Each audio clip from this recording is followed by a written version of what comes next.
Baik, Assalamualaikum warahmatullahi wabarakatuh. Selamat siang kawan.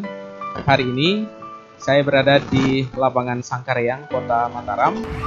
Dan saya bersama dengan Ketua Gabungan Organisasi Wanita Kota Mataram, yang kalau panggilan kaliannya adalah Mbak Vikin Roliskana. Untuk nama lengkapnya saya harus nyontek ini.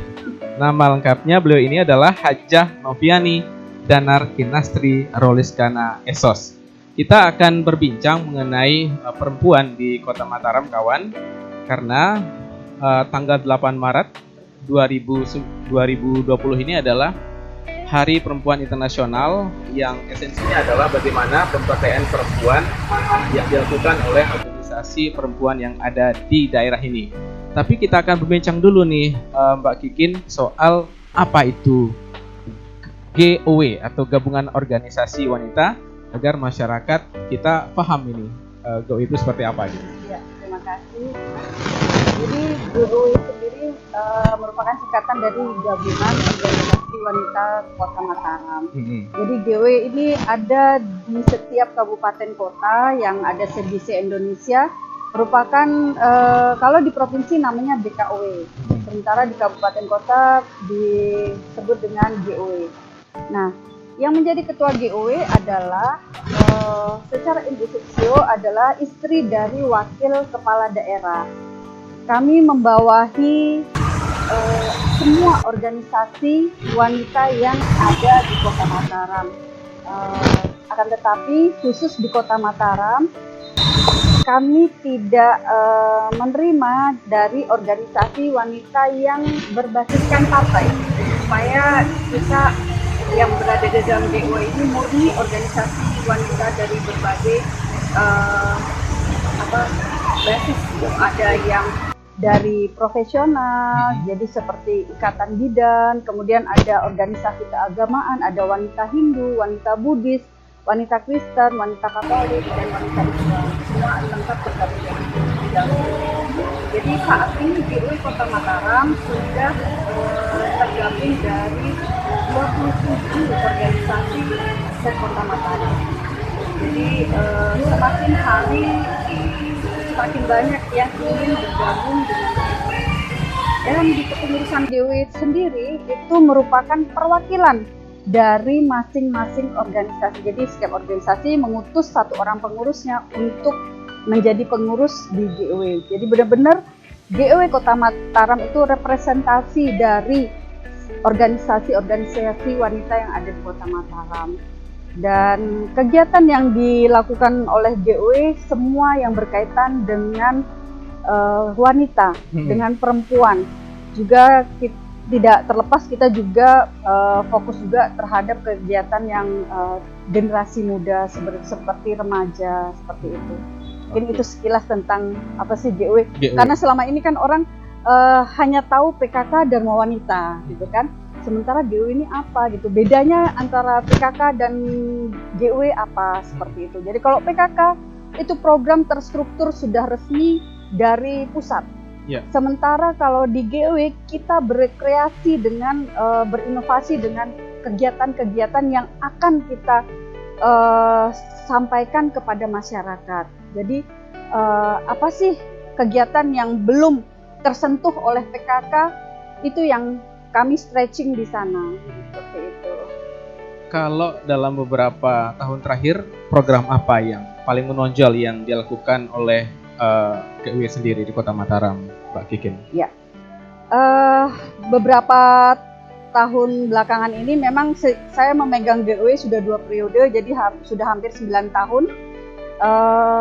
Kami selalu fokus mengenai daur ulang sampah. Oke.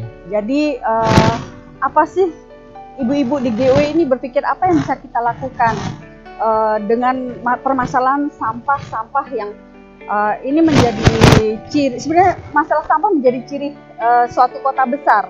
Gitu. Ketika Mataram semakin maju, persoalan sampah akan mengikuti. Dan apa yang kami bisa lakukan? Salah satunya adalah menanamkan kesadaran bagi ibu-ibu rumah tangga untuk bisa melakukan daur ulang sampah. Bagaimana sampah ini bisa nantinya memberi nilai ekonomis bagi mereka. dan itu akan menjadi berkelanjutan seperti apa? Kalau perempuan mandiri secara ekonomis, mereka mampu secara ekonomis, akan meningkatkan kualitas hidupnya. Masalah gizi buruk akan teratasi, masalah stunting akan teratasi, masalah perceraian dalam rumah tangga pun akan teratasi. Karena permasalahan-permasalahan yang tumbuh di masyarakat kita ini seringkali alasannya karena masalah ekonomi, seperti itu. Jadi saya rasa apa yang kami lakukan dengan membantu pemerintah, bersinergi dengan pemerintah mengenai pengelolaan daur ulang sampah dan meningkatkan nilai ekonomis bagi wanita mandiri secara ekonomi itu salah satu program unggulan kami di GOW. Di samping masih banyak program-program unggulan yang lainnya. Daur ulang sampah merupakan satu aksi yang sangat bagus malah, karena dari satu aksi akan lahir beberapa output yang yang luar biasa, seperti stunting dan sebagainya.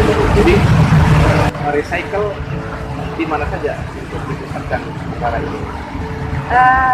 Karena kami di GOW ini mempunyai hampir 27 organisasi yang ada di GOW, ini kan suatu kekuatan yang besar.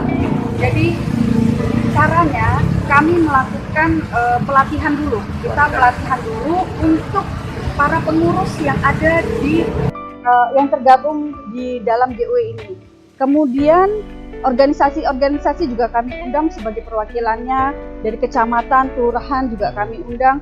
Itu untuk diedukasi, diberikan pelatihan mengenai bagaimana menjadikan sampah ini mempunyai nilai ekonomi.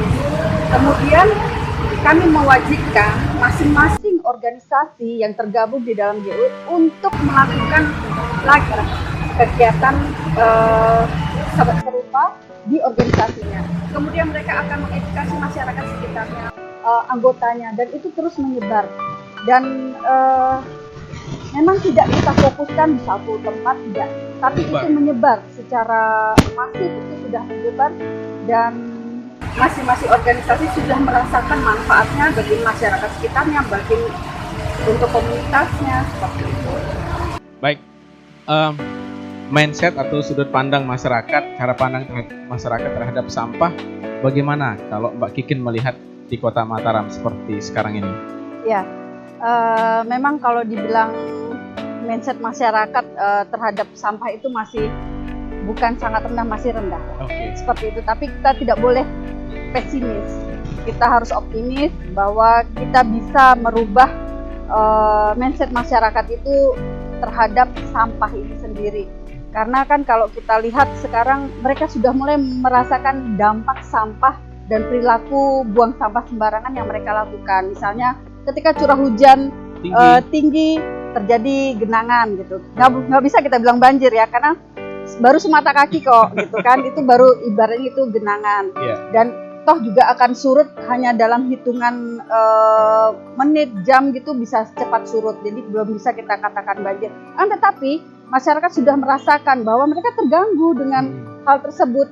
Nah, itu sekarang kalau kita pantau misalnya komentar-komentar di media sosial seperti itu, mereka sudah tidak lagi menyalahkan ini pemerintah, tapi apa? Mereka sudah saling menyalahkan sesama masyarakat seperti itu.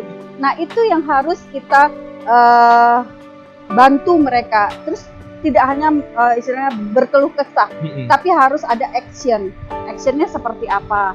Actionnya seperti itu. Bagaimana mereka tidak lagi membuang sampah ke selokan. Ini yang saat ini yang masih harus benar-benar ditumbuhkan kesadaran.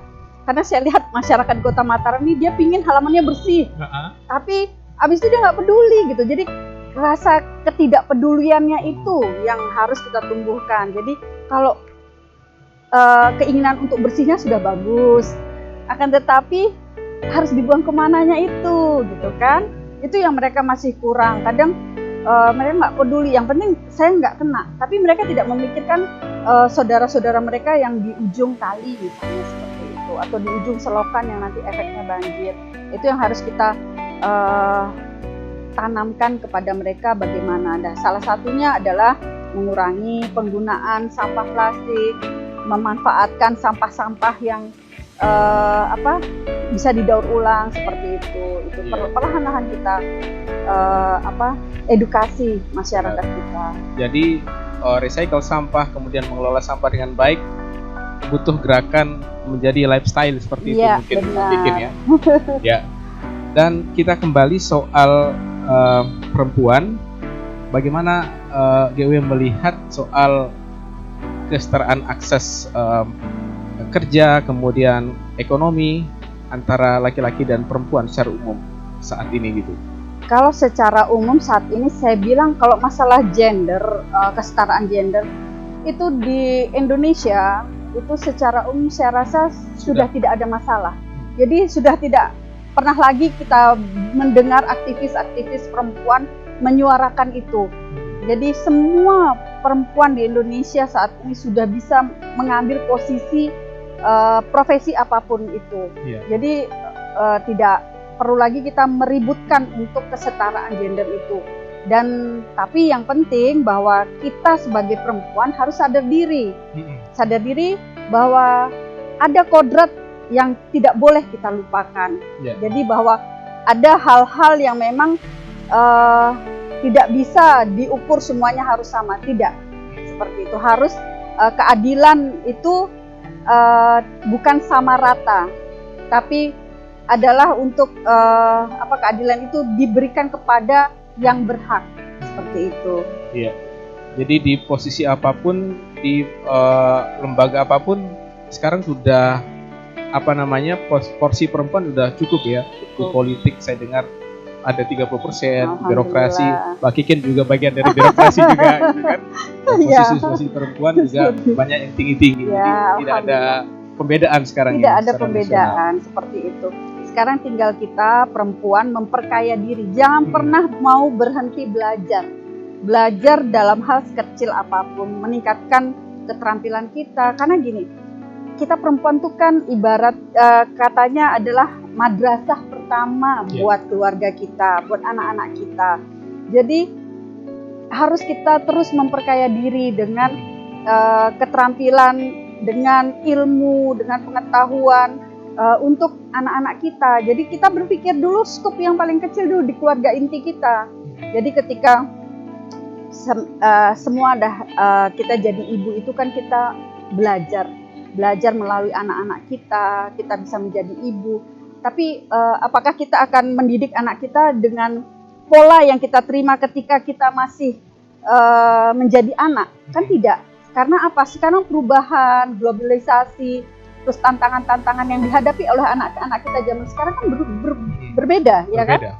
Nah, itulah kenapa perempuan harus memperkaya diri dengan informasi, dengan belajar, dan memperkaya diri dengan keterampilan adalah untuk meningkatkan kualitas ekonomi kita. Saat ini mungkin ya kita bergantung kepada suami kita misalnya seperti itu. Tapi kita nggak tahu rencananya Allah seperti apa ke depan. Kita perempuan juga harus bisa menjadi tulang punggung keluarga ketika ada hal-hal yang tidak bisa lengkap di dalam sebuah keluarga. Dan saat ini saya lihat sangat banyak para ibu yang menjadi orang tua tunggal yang bisa survive, yang bisa tetap berdiri tegak dengan itu terus memperkaya diri dengan pengetahuan, berjuang untuk keluarganya.